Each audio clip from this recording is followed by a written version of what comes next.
ஊர்வசி வந்து இன்னைக்கு சினிமாவுக்கு வந்தவங்க இல்ல. இந்த ஒரு துணை நடிகைக்கான ஒரு தேசிய விருத குடுத்து தான் அவங்களோட வந்து நடிப்ப வந்து ப்ரூவ் பண்ணணும் அப்படிங்கிற அந்த அவசியம்லாம் இல்ல.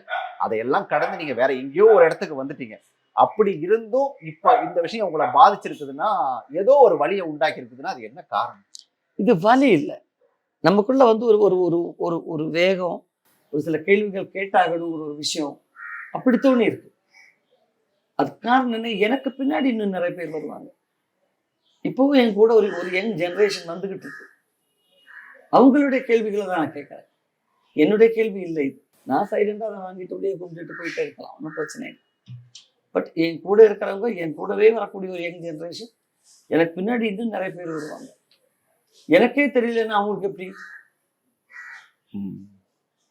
நாளைக்கு அவங்களுக்கு எப்போது கிடைக்கிற ஒரு நல்ல கேரக்டர், அந்த கேரக்டருக்கு கிடைக்கல, இல்லைன்னா ஏதோ ஒரு ஆறுதல் பரிசு மாதிரி கிடைக்குது அப்படின்னா அவங்க யார்கிட்ட போய் கேட்பாங்க?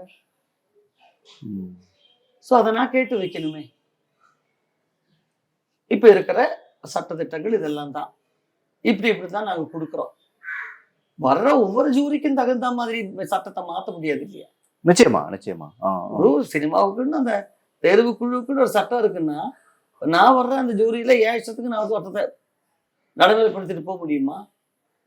அது தப்பு இல்லையா? அப்ப இதுதான் இன்ன இதுலதான் நாங்க பண்றோம், இந்த இந்த விதத்துல தான் நாங்க தேர்வு பண்ணியிருக்கோம் அப்படிங்கிறது தெளிவுபடுத்தணும்னு தான் கேட்கணும்.